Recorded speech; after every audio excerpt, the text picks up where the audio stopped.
Tout petit déjà, je pense que c'est un rêve de gamin, un rêve de gosse.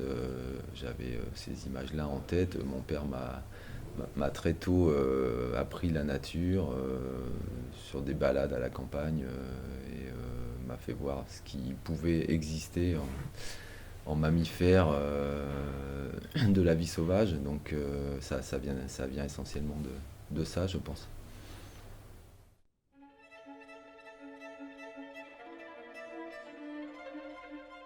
Ça dépend des jours en fait. Comment ça se passe sur le terrain par exemple, on se lève avec le soleil, même avant le lever du soleil. Et puis on va chercher ce qui va pouvoir se passer autour de nous. Il y a souvent, il faut savoir qu'en Afrique il y a quand même une grosse densité animale dans certains territoires qui sont encore préservés de l'homme. Voilà, c'est essentiellement là que je vais les rencontrer, à leur rencontre. Je vais essayer de saisir des instants comme ça de nature qui paraissent parfois relativement simples, mais qui sont tout à fait magiques, enfin, à mes yeux. Voilà, et souvent jusqu'au coucher du soleil, où je vais rentrer tranquillement avec des images et dans le boîtier et dans la tête.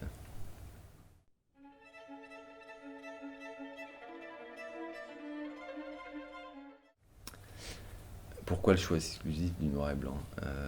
J'ai commencé la photo en autodidacte au labo argentique sur des reportages sportifs.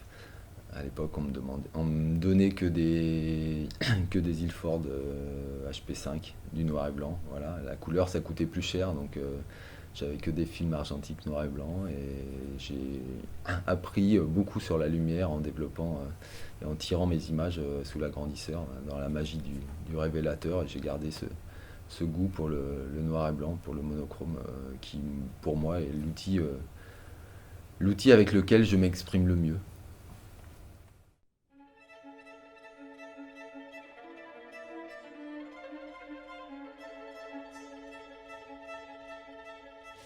Ouais, c'est vrai qu'il y a des images sur cette période de 10 ans de travail, des images que je redécouvre moi-même, voilà, qui sont intégrées dans le livre. On ne peut pas tout montrer en galerie, donc là l'ouvrage permet de s'exprimer plus largement sur des espèces qui sont moins présentes en galerie, comme le crocodile ou la hyène ou des espèces voilà, un petit peu moins photographiées. C'est Alexandre Demès qui est venu me voir avec un projet de faire un bel ouvrage, un grand format en édition limitée, signé, numéroté. Donc l'idée m'a plu évidemment. J'avais déjà fait des ouvrages auparavant, mais pas de cette importance, pas de cette ampleur.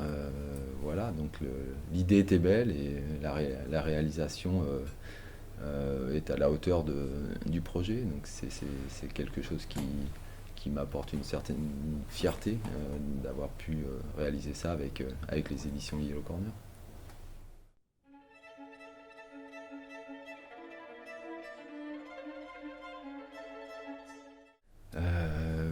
C'est pareil, ça part d'une idée. Quand on m'a proposé la collaboration, ça m'a tout de suite séduit.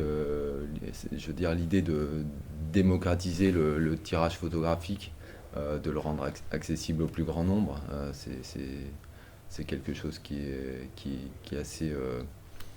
assez valorisant pour un artiste, de partager ses images avec un grand nombre. Voilà, tout est parti de là.